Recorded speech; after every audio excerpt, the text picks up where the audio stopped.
So once again, we are meeting like this in Zoom once in a month, and I thank God for this provision.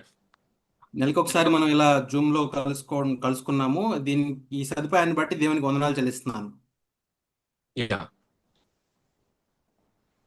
I would like to share on the quality of a Christian life. క్రైస్తవ జీవితం గురించిన నాణ్యత గురించి నేను ఈరోజు మాట్లాడాలనుకుంటున్నాను. If you see the companies today, they all talk about quality. ఈరోజు కంపెనీల్లో చూసినట్లయితే వాళ్ళంతా కూడా నాణ్యత గురించి మాట్లాడుతూ ఉంటారు. What is quality? నాణ్యత అంటే ఏంటి? Suppose you are having a company and you are producing some products. మీకు ఏదైనా ఒక కంపెనీ ఉండి దానిలో మీరు ఏదైనా తయారు చేస్తున్నట్లయితే, if you are interested in quality, you would have a quality department. మీకు నాణ్యత విషయమైన ఆసక్తి ఉన్నట్లయితే మీకు ఆ నాణ్యతకి సంబంధించి అదొక సెపరేట్ డిపార్ట్మెంట్ ఉండాలి. Yeah, many companies have manager quality and inspectors quality. చాలా కంపెనీలకి ఇక్కడ ఈ నాణ్యతను పరిశీలించే మేనేజర్స్, అలాగే మేనేజర్ క్వాలిటీస్, అలాగే ఇన్స్పెక్టర్స్, దాన్ని పరిశీలించే వాళ్ళు వీళ్ళందరూ ఉంటారు. They do the quality inspection periodically. అయితే అప్పుడప్పుడు ఈ నాణ్యత ఎలా ఉంది అని పరిశీలించే ఇన్స్పెక్షన్స్ జరుగుతూ ఉంటాయి. And suppose there are 100 products you are producing per day. మీరు రోజుకి ఒక 100 వస్తువులు తయారు చేస్తున్నట్లయితే, and the quality department is checking all the products. ఈ నాణ్యతను పరిశీలించే ఆ డిపార్ట్మెంట్ వీటన్నిటిని ఆ 100 వస్తువుల నాణ్యతను పరిశీలిస్తూ ఉంటారు. And 50 products are checked and okay, and 50 products are rejected. ఆ 100లో 50 వస్తువులేమో మంచిగా ఉండి అవి నాణ్యత పరీక్షించబడి మంచిగా ఉన్నాయి. ఇంకో 50 సరిగా లేనప్పుడు, because the other 50 products are not up to the mark. ఆ 50ని ఏం చేస్తారంటే వాటిని పక్కకు పెట్టేస్తారు. ఎందుకంటే అవి నాణ్యత ప్రమాణాలకు సరిగా లేవని. The company will run into loss. అలా జరిగినప్పుడు మన కంపెనీ ఏమవుతుంది అంటే లాస్ లోకి వెళ్తుంది. Because these 50 products have, once again, they'll have to go to the particular department and they will spend a lot of time. For already finished product, they are spending more time. ఈ ఏవైతే తిరస్కరించబడిన 50 వస్తువులు ఉన్నాయో వాటిని మళ్ళీ తీసుకుని ఆ నాణ్యత check చేసే దగ్గరికి వెళ్ళాలి. మళ్ళీ దానికోసం సమయం వెచ్చించాలి. అవన్నీ ఆల్రెడీ అయిపోయినాయి తయారు చేయడం, కానీ మళ్ళీ వాటికి సమయం పెట్టాలి. And what you will do, that extra 50 pieces, the time spent and the machines time spent, you will add to the price of the product. కాబట్టి మనం ఏం చేయాలి అంటే మళ్ళీ ఆ 50 వస్తువుల కోసం మనం పెట్టిన ఖర్చు, అలాగే దీంతో పాటు కూడా మనం మళ్ళీ ఇంకా దానికి సమయం వెచ్చించాల్సి ఉంటుంది. So compared to your competitor, your price is high, people won't buy. నీ పోటీదారుతో కనుక నీ యొక్క వస్తువు యొక్క ఖరీదు కనుక ఎక్కువ ఉన్నట్టయితే ప్రజలు కొనరు దాన్ని. So nowadays there is a heavy competition for high quality. కాబట్టి నాణ్యతకి సంబంధించి బాగా నాణ్యతగా ఉండటం కోసం ఎంతో పోటీ ఉంది ఈ రోజు. If the owner is a good owner, he will try to find out what is the reason for the 50% rejection. కాబట్టి ఒకవేళ ఆ యజమాని మంచి వ్యక్తి అయింటే అతను ఎందుకు ఈ 50% వస్తువులు పాడైపోయినాయి అనే దానికి కారణం కనుక్కోవడానికి ప్రయత్నిస్తాడు. Maybe the raw material which they are buying is very cheap and not up to the quality. ఆ వస్తువులు తయారు చేయడానికి అవసరమైన మౌలికమైనటువంటి ఆ వస్తువు ఏదైతే ఉందో అది తీసుకున్నప్పుడు తక్కువ ఖర్చుతో తక్కువ వెలలేని తీసుకున్నారేమో.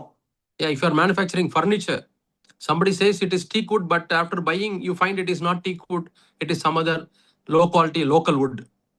ఒకవేళ ఫర్నిచర్ షాప్ మంది అయినట్లయితే మన ఆ వస్తువు పాడైపోయిన వస్తువు లో క్వాలిటీ చెక్క అయిందా లేకపోతే టేక్ వుడ్ అనుకున్నాం కానీ టేక్ వుడ్ కాదా, ఇలాంటి పరిశీలించుకోవాలి. So it develops cracks and it is not fitting properly, so many problems. కాబట్టి అక్కడ పగుళ్ళు ఏర్పడతా ఉంటాయి, అది ఒకదానిలో ఒకటి సరిపోదు, ఇలాంటి చాలా ఇబ్బందులు ఉంటూ ఉంటాయి. So quality means there should not be any rejection. నాణ్యత అనేది అంటే ఏంటంటే మనం ఎక్కడా కూడా తిరస్కరించబడకూడదు. Yeah, Jesus says, many will come to me on that day telling, Lord, Lord, in your name we prophesied, in your name we did miracles, in your name we cast out demons. But what Jesus will say, depart from me, I know you not.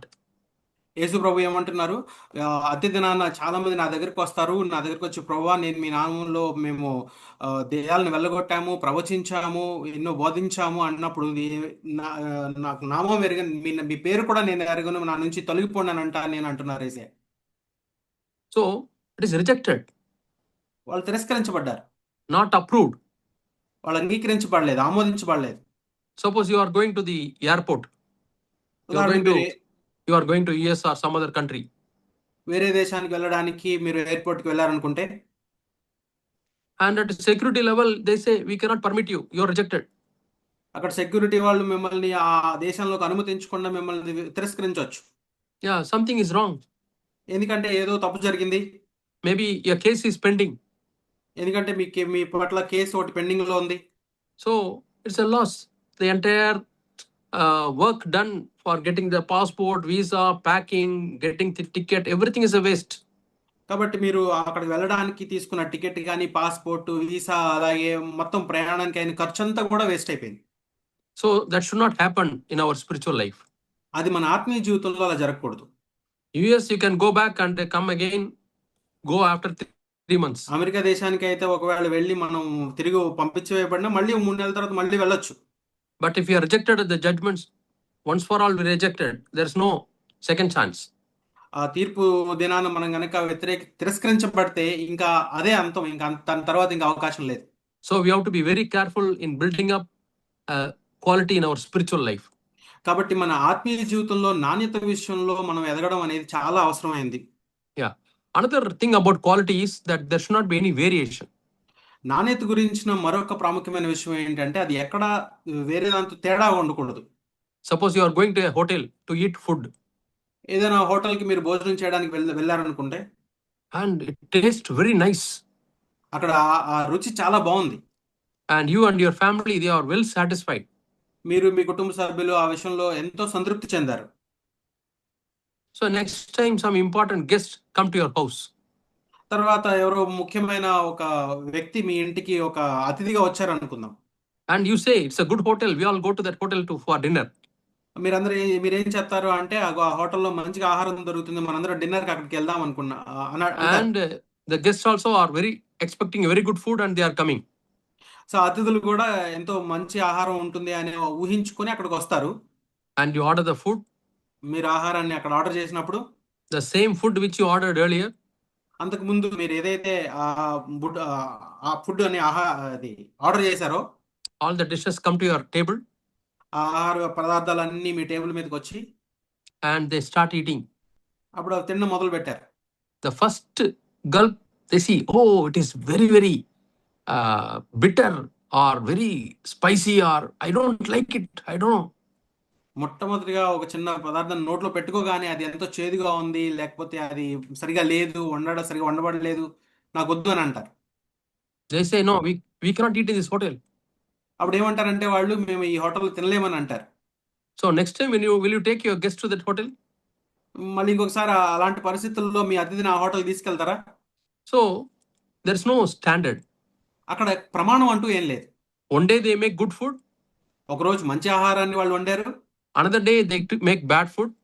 రెండో రోజు ఏం చేశారంటే సరిగా లేదు ఆహారం. Some other time good food. మళ్ళీ ఒక రోజు మంచి ఆహారం. So they are not maintaining the standard. ఎందుకంటే వాళ్ళ ప్రమాణాన్ని, ఆ స్థాయిని వాళ్ళు కొనసాగించట్లేదు. There's a lot of variation. ఎందుకు అంటే ఇక్కడ ఈ వైరుధ్యాలు ఉన్నాయి. Yeah. See, the best quality phone today is iPhone. I don't have iPhone, but iPhone people want to buy. ఇప్పుడున్న రోజుల్లో మంచి క్వాలిటీ ఉన్న ఫోన్ ఏంటంటే iPhone. Because there's no variation. It is maintaining the quality. Every iPhone has got good quality. ఎందుకంటే అది వాళ్ళ నాణ్యతని వాళ్ళు ఎప్పుడు కొనసాగిస్తూ ఉంటారు. మంచి నాణ్యత కలిగిన ఫోన్ అది. So the variations are brought less and less and less and less and less, and there is no variation between different products. అందులో ఉండే లోపాలు కానీ, అందులో ఉండే వైరుధ్యాలు కానీ ప్రతిసారి కొత్త మోడల్ వచ్చినప్పుడు దాన్ని తగ్గిస్తూ మంచి నాణ్యత కలిగిన ఫోన్ గా వాళ్ళు తీసుకొస్తారు. Yeah, the same way God wants us quality. అదే విధంగా దేవుడు మన నుంచి నాణ్యతను కోరుకుంటున్నాడు. Yeah, we read in the book of Isaiah. యెషయా గ్రంథంలో మనం చదువుతాం. Chapter 40. 40వ అధ్యాయం. Isaiah chapter 40. యెషయా గ్రంథము 40వ అధ్యాయము. What is this is about the new covenant life. It is a prophecy. ఇది కొత్త నిబంధన జీవితానికి సంబంధించిన ఒక ప్రవచనం. So here God says that all the mountains will be brought low. ఇక్కడ ప్రవక్త ఏం చెప్తున్నాడంటే కొండలు పర్వతాలన్నీ కూడా కిందకి తీసుకురాబడతాయి. And the valleys brought up. అలాగే లోయలు ఎత్తు చేయబడతాయి. And what is the meaning? ఏంటి దాని అర్థం ఏంటి? All the variations are made smooth. ఈ హెచ్చు తగ్గులన్నీ కూడా సమం చేయబడతాయి అని దీని అర్థం. Yeah, God doesn't want variation. Somebody very proud, somebody very much depressed, somebody crooked, somebody hard. God doesn't want variation. దేవుడు ఇలాంటి హెచ్చు తగ్గుల్ని కోరుకోడు. ఒకరు గర్వంగా ఉండటం, ఒకళ్ళు చాలా తగ్గించబడి ఉండటం, ఒకళ్ళేమో కఠినంగా ఉండటం, ఒకళ్ళు మృదుత్వంగా ఉండటం, ఇలాంటి హెచ్చు తగ్గులు దేవునికి ఇష్టం ఉండదు. Yeah, it is in a spiritual life, the ఆత్మీయ జీవితంలో అది. Yeah. So he says in the 4th verse, 3rd and 4th verse, Isaiah chapter 40 verses 3 and 4. యెషయా గ్రంథం 40వ అధ్యాయం 3-4 వచనాలు. Especially in 4th verse, that all the valleys be made filled, all the valleys be filled. 4వ వచనంలో చూసినట్లయితే ప్రతి లోయ ఎత్తు చేయవలెను. Yeah. So any brother who is discouraged, if we are with God, we will try to go and encourage him. ఎవరైనా సహోదరుడు నిరుత్సాహంలో ఉన్నట్లయితే అప్పుడు మన దైవికమైన సహోదరులు వెళ్ళి అతన్ని ప్రోత్సహించాలి. Bible talks a lot about encouragement. పరిశుద్ధ గ్రంథం ఎక్కువగా ప్రోత్సహించడం గురించి మాట్లాడింది. How do we say that a church is having good quality? ఒక సంఘం ఒక మంచి నాణ్యత కలిగి ఉందని ఎలా చెప్పగలం? There are no valleys. ఎందుకంటే అక్కడ ఎటువంటి లోయలు ఉండవు, తగ్గులు ఉండవు. No brother, no sister is discouraged. అక్కడ ఏ సహోదరుడు సహోదరి కూడా నిరుత్సాహంలో ఉండరు. If small discouragement is there, others are able to sense it and they go and encourage the brother. ఏ చిన్న నిరుత్సాహమైనా ఉన్నా గానీ మిగిలిన సహోదరులు దాన్ని గమనించి వెంటనే వాళ్ళని ప్రోత్సహిస్తారు. Like Joseph was in the prison. యోసేపు కూడా చెరసాల్లో ఉన్నప్పుడు and he was doing this ministry. ఇదే పరిచర్యను అతను చేస్తున్నాడు అక్కడ. And he never got discouraged though he was in the prison. అతను చెరసాల్లో ఉన్నప్పటికీ ఎప్పుడు కూడా అతను నిరాశ చెందలేదు. How do I say that he did not get discouraged? అతను నిరుత్సాహపడలేదని నేను ఏ విధంగా చెప్పగలను అంటే, if he was discouraged, he will not be talking to other people.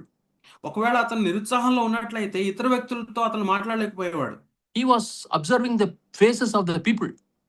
అక్కడ మనుషుల యొక్క ముఖాలను అతను గమనిస్తా ఉన్నాడు. And he spoke to 2 people. Why are you so sad? అతను ఇద్దరు వ్యక్తులతో మాట్లాడుతున్నాడు, మీరు ఎందుకు విచారంగా ఉన్నారు అని.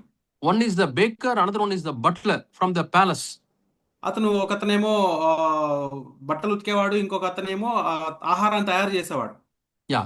And they told the dreams. వాళ్ళకి వచ్చిన కలలు చెప్పారు. And he shared about God. అతను దేవుని గురించి వాళ్ళతో పంచుకున్నాడు. And he gave the interpretation of the dream. అక్కడ వాళ్ళకి వచ్చిన కలల గురించినటువంటి వివరణ ఇచ్చాడు అతను. So he was an encourager. కాబట్టి అతను ఒక ప్రోత్సహించే వ్యక్తిగా ఉన్నాడు. Even in the prison as a prisoner, he was encouraging others. చెరసాల్లో ఉన్నప్పటికీ అతను ఇతరుల్ని ప్రోత్సహించే వ్యక్తిగా ఉన్నాడు. My dear brothers and sisters, నా ప్రియ సహోదరి సహోదరులారా, are you encouraging others? ఇతరులను మీరు ప్రోత్సహించేవారుగా ఉన్నారా? Or do you say, I am in a prison, how can I encourage others? నువ్వు చెప్పొచ్చు, లేదా నేను చెరసాల్లో ఉన్నాను, ఇతరులను ఏ విధంగా ప్రోత్సహించగలను అని. Already I am having lot of problems, how can I encourage others? ఇప్పటికే నాకు చాలా సమస్యలు ఉన్నాయి, ఏ విధంగా ఇతరులను ప్రోత్సహించగలను? Yeah, nobody is there in this world who is not having any problem. ఈ లోకంలో సమస్యలు లేని వాళ్ళు అంటే ఎవరు లేరు. Those who don't have money, that is their problem. ధనం లేకపోతే అదొక సమస్య. Those who have money, how to protect their money is their problem. ధనం ఉన్న వాళ్ళు ఏంటంటే దాన్ని కాపాడుకోవాలి అనేది వాళ్ళ సమస్య. And some people have lot of money but they can't eat good food. కొంతమందికి చాలా ధనం ఉంటుంది, డబ్బు ఉంటది, కానీ వాళ్ళు మంచి ఆహారాన్ని తినలేరు. So being in prison, we can encourage others. చెరసాల్లో ఉండి కూడా మనం ఇతరులను ప్రోత్సహించవచ్చు. For which we ourselves should have got the encouragement from God. మనం అదే విధంగా మనం దేవుని నుంచి ప్రోత్సాహాన్ని పొందుకుంటాం.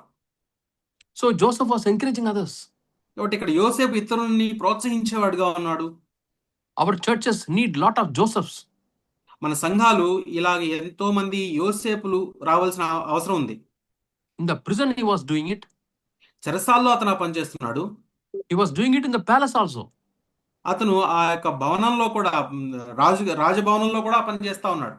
The king was very sad after having 2 dreams. 2 కలలొచ్చిన తర్వాత రాజుగారు కూడా ఎంతో విచారంగా ఉన్నారు. And he was taken to the palace and he said, "It is God who will reveal the dreams." ఇక్కడ యోసేపుని అక్కడ నుంచి రాజభవనానికి తీసుకెళ్ళిన తర్వాత ఏంటి ఆ కలల భావం అది చెప్పగలిగాడు. It is God who can interpret the dreams. దేవుడు మాత్రమే ఆ యొక్క కలల భావాన్ని చెప్పగలడు. And he prayed to God and he told the meaning of the dream.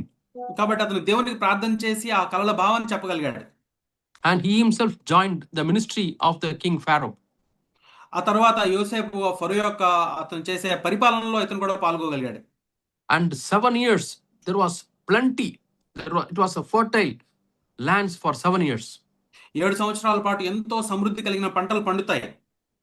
So it was like a mountain. అది ఒక కొండలాగా ఊహించుకున్నట్లయితే.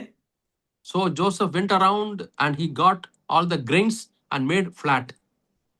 కాబట్టి ఏం చేశాడంటే యోసేపు చుట్టుపక్కల ప్రదేశాలకు అంతా వెళ్ళి అక్కడ ఉన్నటువంటి ఆ పంటనంతా సేకరించి ఇదంతా సమం చేశాడు. Yeah, he put them in the godown. అవన్నీ తీసుకుని వెళ్ళి గోడౌన్లో పెట్టాడు.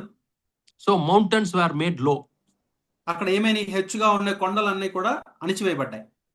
I have 5 acres of land. నాకు 5 ఎకరాల స్థలం ఉంది. And I have lot of grains. నాకు ఇలా ఇంత ఎత్తులో నాకు ఆ పంట అనేది సమకూర్చబడింది. But Joseph took lot of grains. యోసేపు ఏం చేశాడంటే అందులో చాలా భాగం తీసుకెళ్ళిపోయాడు. Now my mountain is made flat. కాబట్టి నాకున్న కొండ వంటి ఈ సంపద ఏమైందంటే అణిచివేయబడింది. So I can't boast. కాబట్టి నేను అతిశయపడడానికి లేదు ఇప్పుడు. And there were 7 years of famine. It is like valley.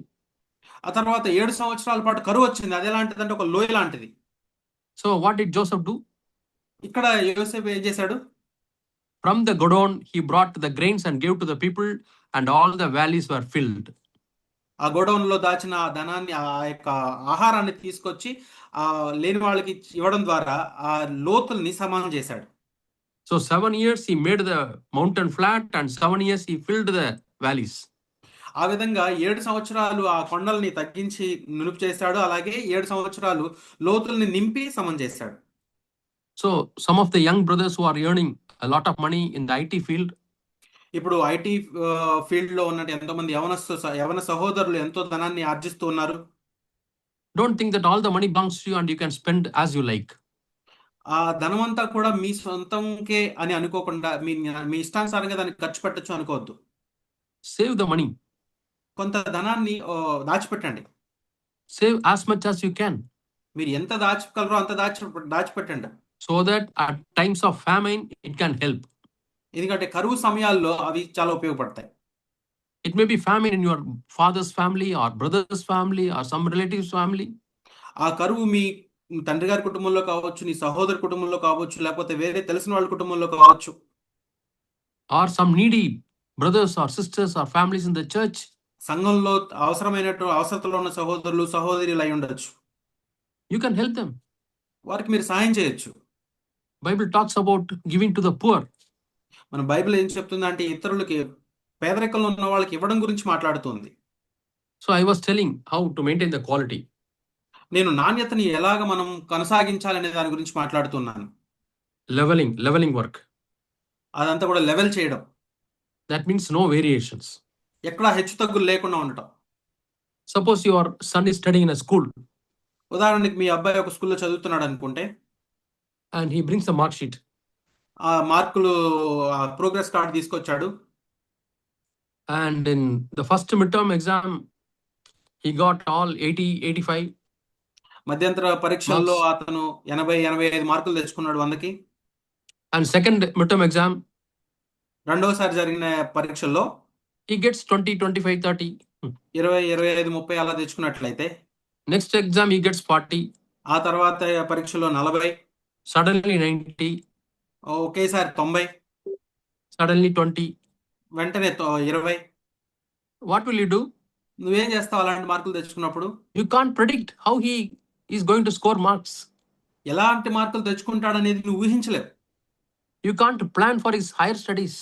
తన ఉన్నత చదువుల కోసం ఎలాంటి ప్రణాళికలు వేయాలనే దాని గురించి మనకి ఎటువంటి ఆలోచన ఉండదు. But whereas another student is there, కానీ వేరొక విద్యార్థి ఉన్నాడు.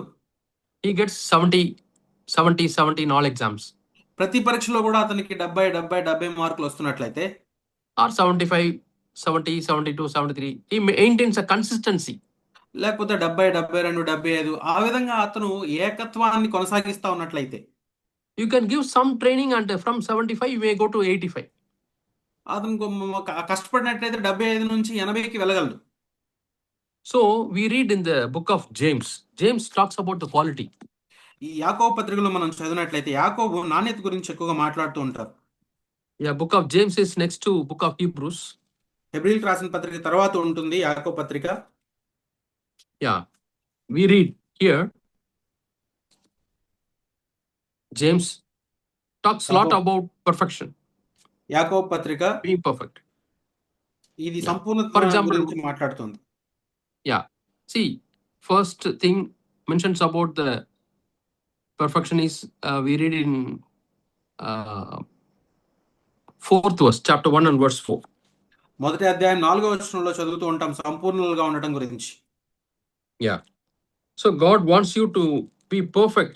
Yeah, 4th verse. I'll read the verse in English, but let patience have its perfect work, that you may be perfect and complete, lacking in nothing. మీరు సంపూర్ణులను అనూనాంగులను ఏ విషయములోనైనా కొదువలేని వారై ఉన్నట్లు ఓర్పు తన క్రియను కొనసాగింపనీయుడి. Yeah, so one way to become perfect or to improve in quality is to have patience. సంపూర్ణతలోనికి వెళ్ళడం లేదా మన నాణ్యతలో అభివృద్ధి చెందడం అనే దానికి అవసరమైన ఒక లక్షణం ఏంటంటే ఓర్పు. Yeah, that's why we read in verse 19, chapter 1 and verse 19. 1వ అధ్యాయం 19వ వచనంలో కూడా మనం చదువుతాం. My beloved brother, let every man be swift to hear, slow to speak, and slow to wrath. నా ప్రియ సహోదరులారా, మీరీ సంగతి ఎరుగుదురు గనుక ప్రతి మనుష్యుడు వినుటకు వేగిరపడివాడును, మాటలాడుటకు నిదానించువాడును, కోపించుటకు నిదానించువాడునే ఉండవలెను. So if we are patient to speak, slow to speak means being patient in speaking, we can become perfect in our speech. మాటలాడుటకు నిదానించుట అంటే ఏంటంటే మీరు మాట్లాడేటప్పుడు ఓర్పు కలిగి ఉండాలి. ఆ విధంగా మనం ఏంటంటే మనం మాట్లాడుటలో నిదానించే వాళ్ళంగా ఉంటాం. When we have anger, it comes through our mouth. మనం కోపంగా ఉన్నప్పుడు ఆ కోపం నోటి ద్వారా బహిర్గతం అవుతుంది. But here it says, be slow to get anger. ఇక్కడ ఏం చెప్పబడింది? కోపించుటకు నిదానించు వాడే ఉండవలెను. So whenever you get angry, you have try to have patience.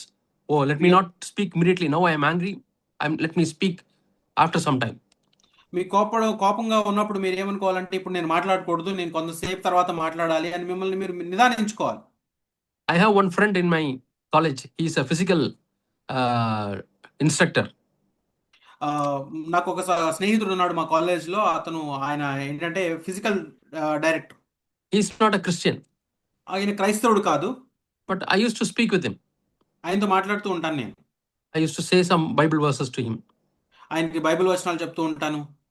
And he says, when he gets angry, he will immediately go to bedroom, put his shirt and pant, and will go out.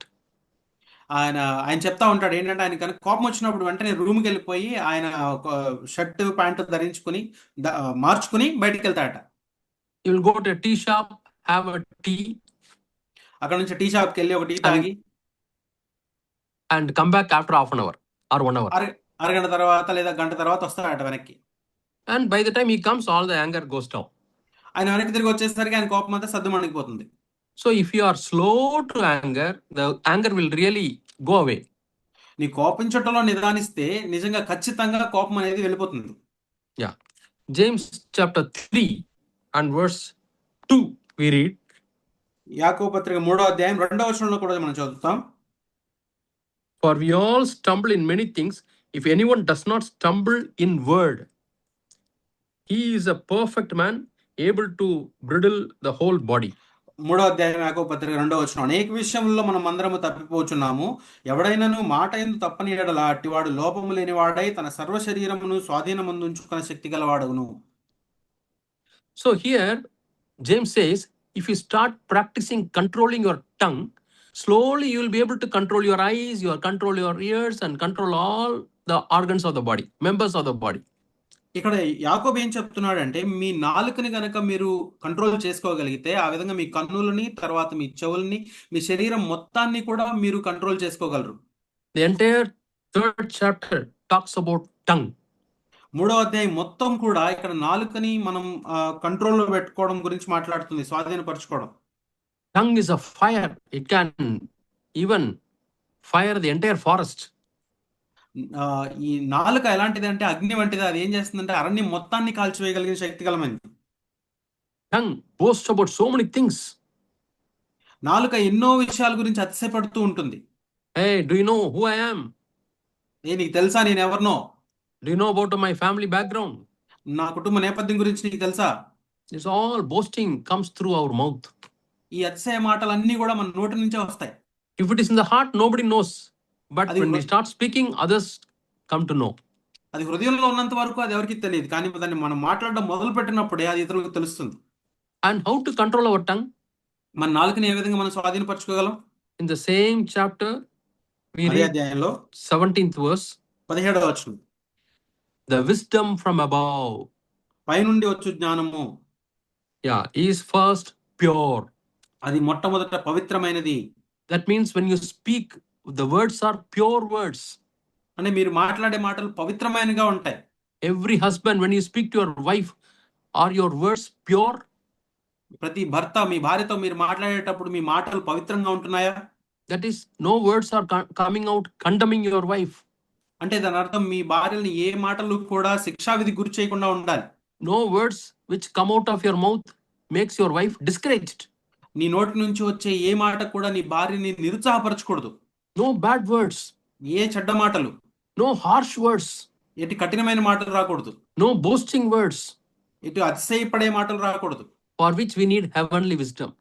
దానికోసం మనకి పరలోకం నుండి జ్ఞానం కావాలి. So when I speak, I have to ask God, Lord, give me heavenly wisdom to speak. నేను మాట్లాడేటప్పుడు నేను ప్రభువుని అడగాలి, ప్రభువా నాకు జ్ఞానాన్ని దయచేయి మాట్లాడడంలో. The fear of God is the beginning of wisdom. దేవుని యందు భయభక్తులు కలిగి ఉండటే జ్ఞానంకు మూలం అని చదువుతాం. It starts with the fear of God, wisdom, and our words become pure. దేవుని భయంతో ఆరంభమై జ్ఞానము, అలాగే మన నోటిలో నుండి వచ్చే మాటలు పవిత్రంగా ఉంటాయి. And then our words become peaceable. దాని తర్వాత మన మాటలు సమాధానకరంగా ఉంటాయి. Your children are me fighting. పిల్లలు గొడవ పడుతూ ఉన్నట్లయితే, and when a father or mother opens her mouth, the words bring peace. తల్లి గాని తండ్రి గాని వారి నోరు తెరిచినప్పుడు వచ్చే మాటలు సమాధానాన్ని తీసుకొచ్చేవిగా ఉంటాయి. In the church, two brothers are fighting. They don't have fellowship. ఈ సంఘంలో ఇద్దరు వ్యక్తుల మధ్య గొడవ ఉంది, వాళ్ళు మధ్య మాటలు లేవు అలాంటి సందర్భాల్లో, and you pray in secret, Lord, give me wisdom, words of wisdom, words of wisdom. నువ్వు రహస్యంగా ప్రార్థన చేయాలి, ప్రభువా నాకు మంచి జ్ఞానయుక్తమైన మాటల్ని నాకు దయచేయి అని చెప్పేసి. And you are going and talking to these two people who are not agreeing. అలా నువ్వు వెళ్ళి ఎవరైతే ఇద్దరు మధ్య సత్సంబంధాలు లేవో వారితో నువ్వు మాట్లాడుతున్నట్లయితే, and there peace is restored. అక్కడ సమాధానం అనేది పునరుద్ధరించబడుతుంది. And see, third character of your speech, it should be gentle. నీ మాటకి సంబంధించిన ఉండాల్సిన మూడో లక్షణం ఏంటంటే అది మృదువైనది. Jesus was full of wisdom, heavenly wisdom. యేసు ప్రభు పరలోక జ్ఞానంతో నిండుకొని ఉన్నారు. In Luke chapter 2 we read he grew in wisdom. మనం లోకాసు వార్తలో చదువుతాము ఆయన జ్ఞానంలో ఎదిగి ఉన్నారు. Isaiah chapter 11 and verse 2-3 we read he had the spirit of God upon him. The first quality is wisdom. యెషయా గ్రంథం 11వ అధ్యాయం 2-3 వచనాలు చూసినట్లయితే ఆయనకున్న లక్షణాలు చెప్తారు. అందులో మొదటిది ఏంటంటే జ్ఞానం, wisdom, and then strength, counsel, so many other things are listed there. అక్కడ ఉన్న వచనాలు మొదటిది ఏంటంటే జ్ఞానము, తర్వాత సలహా ఇవ్వడం, తర్వాత శక్తిగలం, ఇవన్నీ ఆయన లక్షణాలుగా చెప్పబడ్డాయి. I'll show the verse if you have not seen that verse. వచనాన్ని మీరు చూడనట్లయితే దాన్ని చూపిస్తాను. యెషయా గ్రంథం, Isaiah chapter 11. యెషయా గ్రంథం 11వ అధ్యాయము. It talks about Jesus. It's a prophecy of Jesus. యేసు ప్రభువుని గురించినటువంటి ప్రవచనం అది. Yeah, there shall come forth a rod from the stem of Jesse. That is from the line of David. యెషై మొద్దు నుండి చిగురు పుట్టును, వాని వేరుల నుండి అంకురము ఎదిగి ఫలించును. The Spirit of the Lord shall rest upon him. యెహోవా ఆత్మ ఆయన మీద నిలుచును. And what is that Spirit? The Spirit a- of wisdom and understanding. ఎలాంటి ఆత్మది? యెహోవా ఆత్మ జ్ఞాన వివేకములకు ఆధారము ఆత్మ. See, there are three words very common. అక్కడ 3 మాటలు చాలా ఒకేలాంటి మాటలుగా వస్తూ ఉన్నాయి. Wisdom, జ్ఞానము, understanding, వివేచన లేదా ఆలోచన, understanding, and then counsel. ఆలోచన. జ్ఞానము, వివేకము, ఆలోచన. And spirit of knowledge. ఆ తర్వాత తెలివి ఆధారముగా ఆత్మ. See, all these things are about our words. ఇవన్నీ కూడా మన మాటలకి సంబంధించిన మాటలే. And then third verse, his delight is in the fear of God. 3వ వచనంలో చూడండి, యెహోవా భయము అతనికి ఇంపైన సువాసనగా ఉండును. And what is the sign of the fear of God? దేవుని భయమును కలిగి ఉన్నాడు అనడానికి సూచన ఏంటి? I will not judge by what I see, and I will not judge by what I hear. కంటి చూపును బట్టి తీర్పు తీర్చడు, తాను విన్నదాన్ని బట్టి విమర్శ చేయడు. Yeah, I will not decide based on what I hear. నేను ఏమైతే వింటానో దాన్ని బట్టి నేనేం నిర్ణయం తీసుకోను. Because what I hear may not be true. నేను విన్నది సత్యం కాకపోవచ్చు.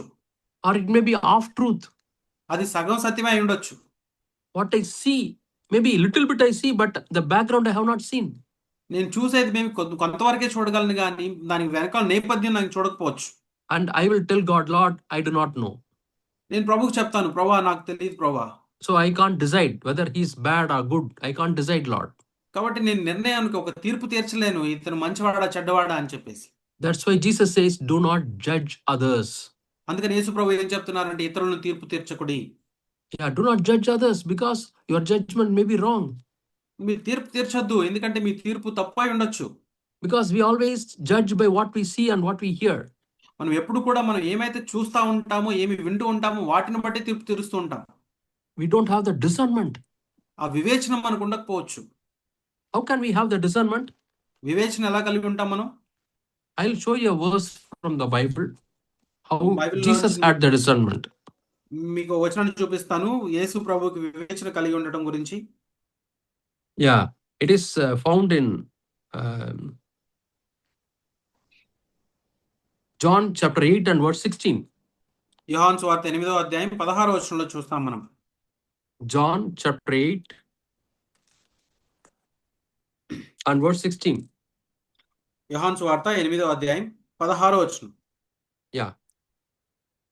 18, and yet if I do judge, my judgment is true, for I am not alone, but I am with the Father who sent me.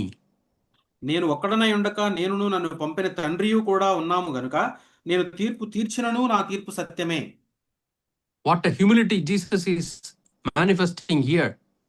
ఇక్కడ యేసు ప్రభు ఎంత తను తాను తగ్గించుకున్నాడుగా వ్యక్తీకరించుకుంటున్నాడు చూడండి.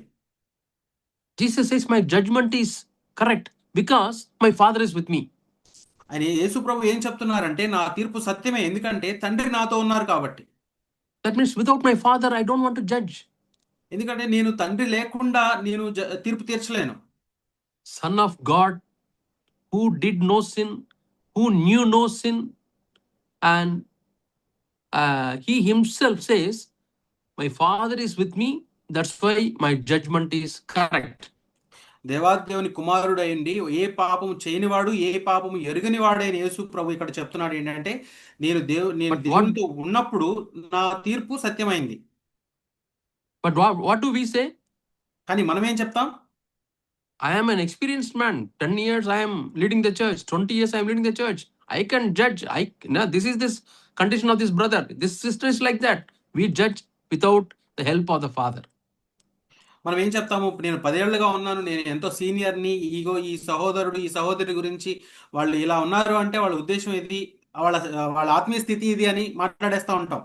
Yeah, once again I want to read this verse, very important verse. కాబట్టి ఈ వచనాన్ని మరొకసారి చదువుతాను, ఇది చాలా ప్రాముఖ్యమైన వచనం. my judgment is true because I am not alone, but I am with the Father who sent me. నేను ఒక్కడనై ఉండక నేనును నన్ను పంపిన తండ్రియు కూడా ఉన్నాము గనుక నేను తీర్పు తీర్చినను నా తీర్పు సత్యమే. Yeah, some of your children are growing to the adolescent stage. మీలో కొంతమంది పిల్లలు యవన స్థాయిలోకి వస్తూ ఉన్నారు. You may be the father or mother of the youth children. ఆ యవనస్తుల పిల్లలకి మీరు తల్లి తండ్రి అయి ఉండొచ్చు. And many things you have to decide. చాలా విషయాల్లో నిర్ణయాలు తీసుకోవాల్సి ఉంటుంది. They are asking something, you have to decide yes or no. వాళ్ళు ఏదో అడుగుతూ ఉంటారు మిమ్మల్ని, మీరు అవునా కాదనే చెప్పాల్సి ఉంటుంది. And what you will do? మీరేం చేస్తారు అలాంటప్పుడు? You can't say I'm an expert mother or an expert father. No. నేను అనుభవం ఉన్న తండ్రిని లేకపోతే తల్లిని అని మనం చెప్పలేం. So we have to tell Father, I need you, Lord. Then only I can decide correctly. ప్రభువా అప్పుడు ఏం చెప్పాలంటే, ప్రభువా నేను సరైన నిర్ణయం తీసుకోవడానికి నాకు సహాయం చేయండి అని అడగాలి. Yeah. So we always need the presence of the Lord for making correct decisions and judgments. సరైన నిర్ణయాలు తీసుకోవడానికి, సరైన తీర్పులు తీర్చడానికి మనం దేవుని యొక్క సన్నిధిని కలిగి ఉండాలి. And Jesus says the heavenly wisdom is gentle. యేసు ప్రభు చెప్తున్నారు, పరలోకం నుంచి వచ్చే ఆ యొక్క జ్ఞానం మృదువైంది. How are our words, my dear brothers? Are we very harsh? Are we using harsh words or are we using gentle words? మన మాటలు ఎలా ఉంటున్నాయి సహోదరులారా? మన మాటలు కఠినంగా ఉంటున్నాయా లేకపోతే మృదువుగా ఉంటున్నాయా? I'm not taking one side. The word of God is balanced. నేను ఏదో ఒకవైపు నుంచే మాట్లాడట్లేదు. దేవుని వాక్యం ఏంటంటే సమతుల్యత కలిగి ఉన్నది. Wherever you have to be very strong and rebuke, you have to do that. మీరు ఖచ్చితంగా ఉండి గద్దించాల్సిన సందర్భాలు వస్తాయి. అప్పుడు మీరు అలా చేయాల్సిందే. Yeah, Bible says the word of God is for rebuke. 2 Timothy 3:16. 2 Timothy గ్రంథం పత్రిక 3:16లో ఉంటుంది. ఏంటంటే దేవుని వాక్యం గద్దిస్తుంది అని. Yeah, it is for training us in righteousness. It is also for correcting us. అది మనల్ని సరిచేయడానికి అలాగే మనల్ని నీతిలో ఉంచడానికి కూడా ఉపయోగపడుతుంది. I'll read that to us. 2 Timothy chapter 3 and verse 16. 2 తిమోతికి రాసిన 2వ పత్రిక 3వ అధ్యాయం 16వ వచనంలో చూద్దాం. All scripture is given by the inspiration of God and is profitable for doctrine, for reproof, and for correction. Reproof and correction. We may have to use some strong words. 16వ వచనం 3వ అధ్యాయం 16వ వచనం. దైవజనుడు సన్నద్ధుడై ప్రతి సత్కార్యమునకు పూర్ణముగా సిద్ధపడినట్లు దైవావేశం వలన కలిగిన ప్రతి లేఖనము ఉపదేశించుటకు, ఖండించుటకు, తప్పుదిద్దుటకు, నీతి యందు శిక్ష చేయుటకు ప్రయోజనకరమై ఉన్నది. Yeah, Paul is asking, shall I come with love or shall I come with a rod? ఇక్కడ పౌలు అడుగుతున్నాడు, నేను ప్రేమతో రావాలా లేకపోతే శిక్షాదండంతో రావాలా? Sometimes he is using strong words. కొన్నిసార్లు కొంచెం కఠినమైన మాటలు మాట్లాడాల్సి ఉంటుంది.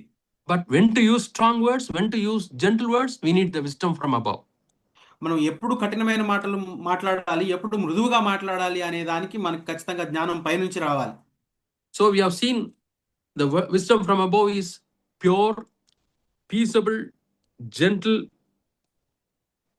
and yeah, it is willing to yield. మనం ఇప్పటి వరకు చూసాము ఏంటంటే మన పైనుంచి వచ్చే జ్ఞానం పవిత్రమైంది, సమాధానకరమైంది, మృదువైంది.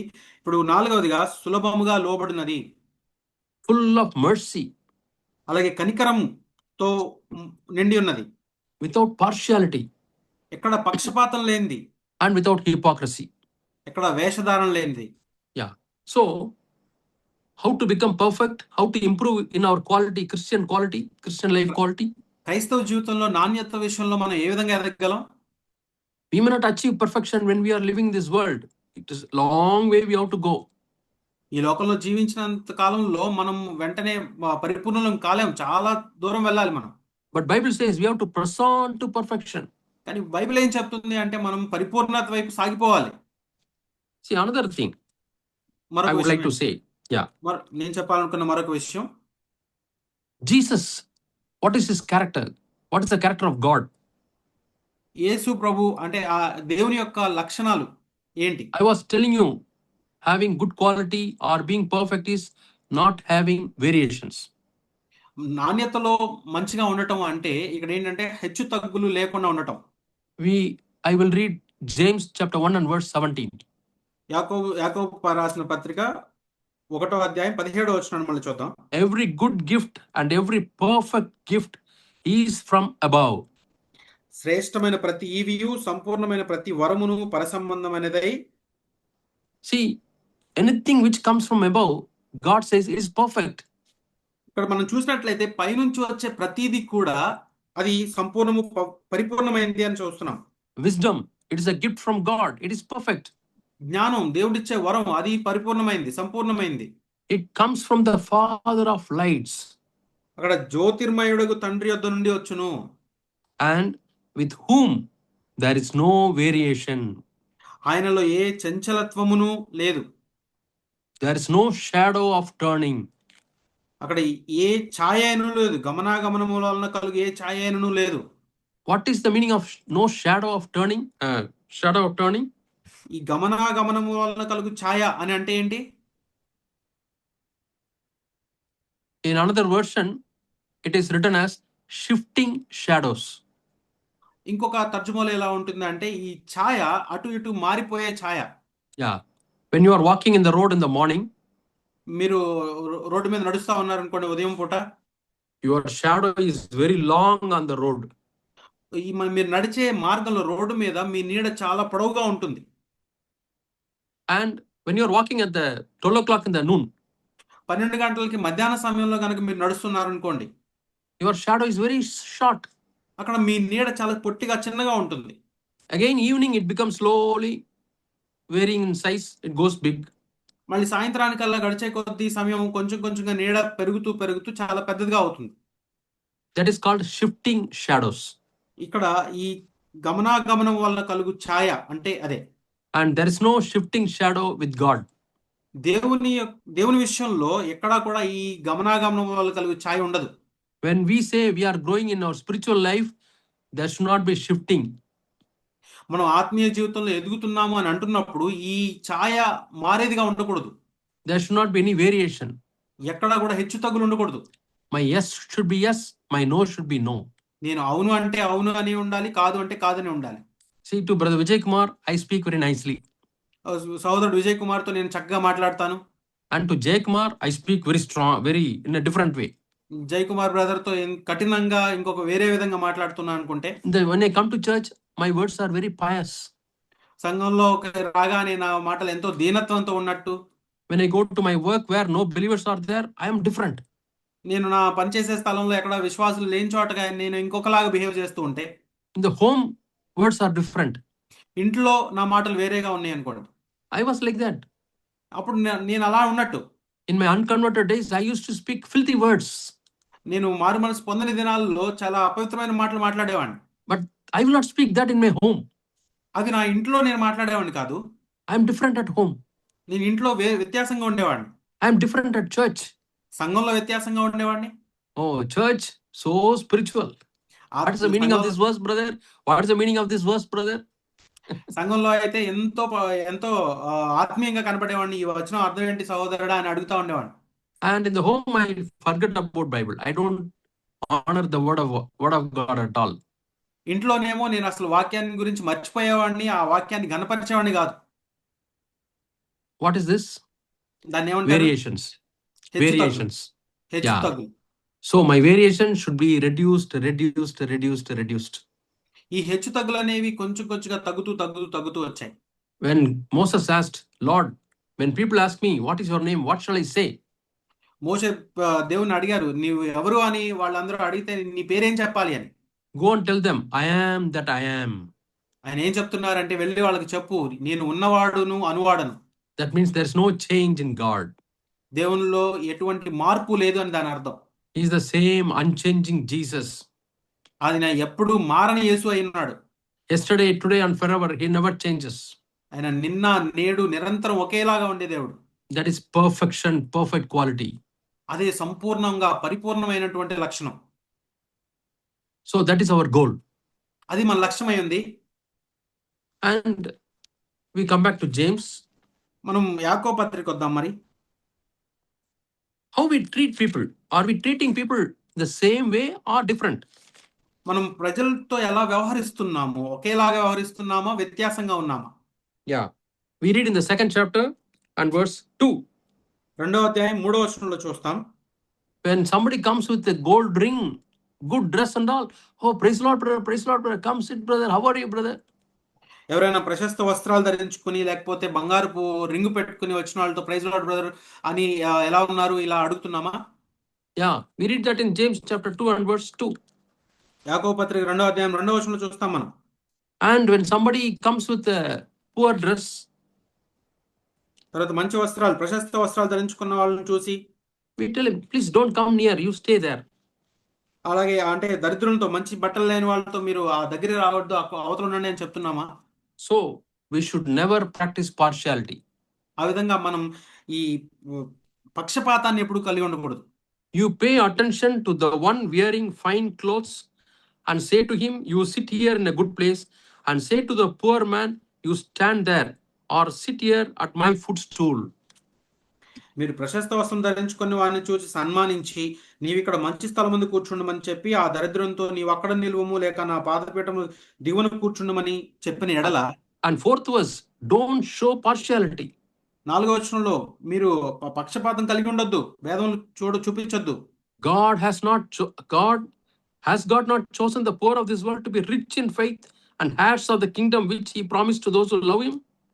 ఈ లోక విషయంలో దరిద్రులైన వారిని విశ్వాసమందు భాగ్యవంతులుగా తను ప్రేమించువాని తను వాగ్దానం చేసిన రాజ్యమునకు వారసులుగా ఉండడానికి దేవుడు ఏర్పరచుకోనలేదా? And you have shown partiality. అయితే మీరు పక్షపాతం చూపిస్తున్నారు. Yeah. So you have dishonored the poor man. మీరు ఆ యొక్క పేదవాళ్ళని అగౌరవపరుస్తున్నారు. And 7th was, they blaspheme the noble name by which you are called. 7వ వచనం, మీకు పెట్టబడిన శ్రేష్టమైన నామమును దూషించువారు వీరే కదా. So the entire 2nd chapter we read about our treatment, lot of variations. 2వ అధ్యాయం మొత్తం ఏం మాట్లాడుతూ ఉంటుందంటే ఇతరుల వ్యక్తుల పట్ల వ్యవహరించే విధానంలో ఈ హెచ్చు తగ్గులు భేదాలు చూపించడం గురించి మాట్లాడుతుంది. So what are the rich people doing? ఐశ్వర్యవంతులు ఏం చేస్తూ ఉంటారు? They despise the poor. వాళ్ళు పేదవాళ్ళని తృణీకరిస్తూ ఉంటారు. And they oppress the poor. వాళ్ళు అణిచివేస్తా ఉంటారు పేదవాళ్ళని. They judge the poor people. వాళ్ళు పేదవాళ్ళని ఎప్పుడు తీర్పు తీర్చేవారుగా ఉంటారు. All these things are mentioned and I don't have time to show the verse. ఇవన్నీ కూడా All these things are mentioned in the scriptures. ప్రస్తావించబడ్డాయి కానీ వాటన్నిటిని చూపించడానికి సమయం లేదు మనకి. Yeah, they defame. వాళ్ళు అవమానిస్తూ ఉంటారు. They treat with partiality. వాళ్ళు పక్షపాతంతో వాళ్ళ పట్ల వ్యవహరిస్తూ ఉంటారు. They show no mercy. వాళ్ళ పట్ల కనికరం చూపించకుండా ఉంటారు. So we should not have any of these qualities. మనం ఎటువంటి లక్షణాన్ని కలిగి ఉండకూడదు. So 2nd chapter James talks about the variations how we treat people. కాబట్టి యాకోబు రాసిన పత్రిక 2వ అధ్యాయంలో కూడా ప్రజల్ని వ్యవహరించే విధానంలో ఏ విధంగా భేదాలు కలిగి ఉంటున్నాం అనే దాని గురించి మాట్లాడుతుంది. I am very sad, some of the parents how they treat their boy and girl differently. ఇప్పుడు కొంతమంది తల్లిదండ్రులు వాళ్ళ అబ్బాయిని అమ్మాయిని వాళ్ళు భేదములు చూపించడం గురించి చూసినప్పుడు ఎంతో విచారం వ్యక్తం చేస్తూ ఉంటాను. As a church we should never show partiality between a boy and a girl.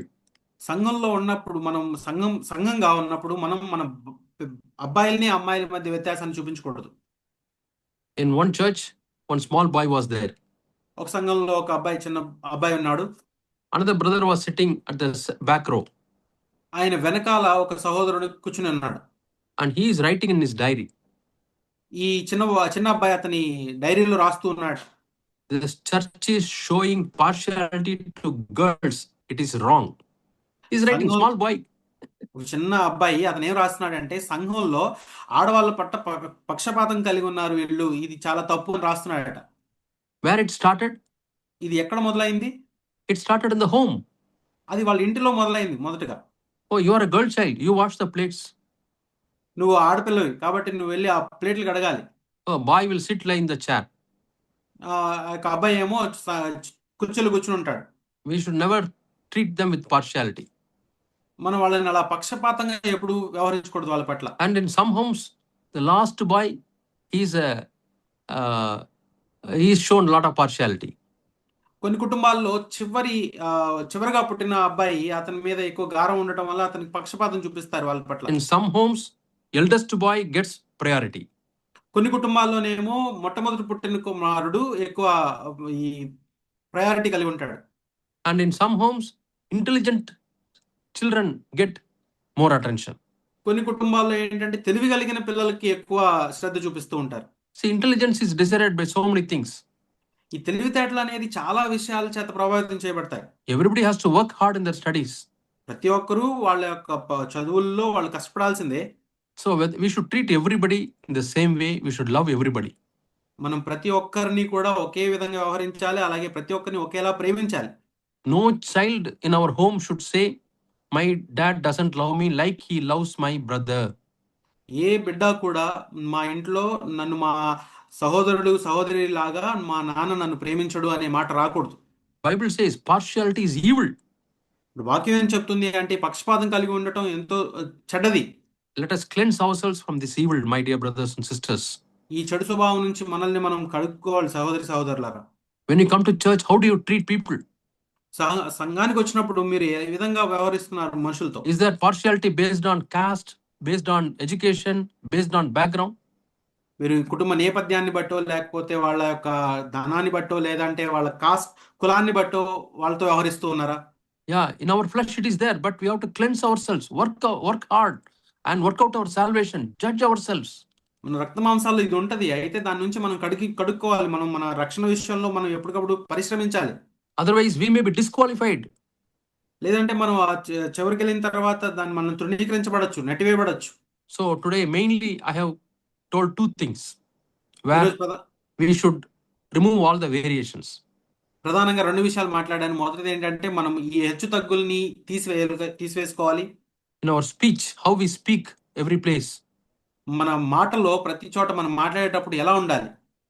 And second thing, how we treat people. రెండోది మనుషులతో ఎలా వ్యవహరించాలి. Is there variations? ఏమైనా భేదాలు చూపిస్తున్నామా? When I see a poor brother or some different brother, ఒక వ్యత్యాసంగా ఉన్న ఒక సహోదరుని చూసినప్పుడు I ask one question. ఒక మాట అడుగుతాను నేను ఆయన. Has God accepted this brother? ఈ సహోదరుని దేవుడు అంగీకరించాడా? Has he shed his precious blood and purchased this brother? ఆయన తన అమూల్యమైన రక్తాన్ని ఈ సహోదరుడి కోసం చిందించి ఆ సహోదరుని కొనుక్కున్నాడా? When God himself has accepted, what right I have to reject him? దేవాది దేవుడే ఆయన్ని అంగీకరించినప్పుడు అతన్ని త్రోసివేయడానికి నేనే పాటివాడిని. So my dear brothers, may God help every one of us to grow in our quality. కాబట్టి ప్రియమైన సహోదరి సహోదరులారా, మనలో ఉన్న ప్రతి ఒక్కరూ కూడా నాణ్యతలో ఎదగాలి. Let us press on to perfection. పరిపూర్ణతలోనికి సాగిపోదాం. Shall we close our eyes and commit ourselves to God? మన కళ్ళను మూసుకొని మనం ప్రభువుకి సమర్పించుకుందాం. Heavenly Father, we are imperfect people, Lord. పరలోకపు తండ్రి, మేము పరిపూర్ణం కాని ప్రజలం ప్రభువా. In so many areas, Lord, we have variations. ఎన్నో విషయాల్లో మాలో హెచ్చుతగ్గులు ఉన్నాయి తండ్రి. So many areas, Lord, we have defects.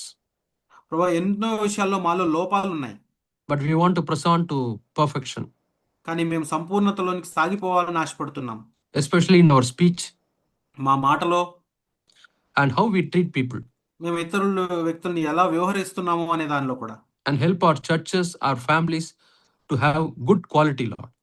మా సంఘాలు అలాగే మా కుటుంబాలు నాణ్యత విషయంలో మంచిగా ఉండటానికి సహాయం చేయండి తండ్రి. Help every one of us, Lord, to pursue this quality. మాలో ఉన్న ప్రతి ఒక్కరము ఈ లక్షణాలను పెంపొందించుకోవడానికి మాకు సహాయం చేయండి. Bless all our churches, Lord, in Andhra and Telangana. Andhra తెలంగాణలో ఉన్న మా సంఘాలన్నిటిని దీవించండి తండ్రి. Let the churches grow from glory to glory. మేము మహిమ నుండి అధిక మహిమకు వెళ్ళులాగా మాకు సహాయం చేయండి. In Jesus' name we pray. యేసు నామములో అడుగుతున్నాం తండ్రి. Amen. ఆమేన్.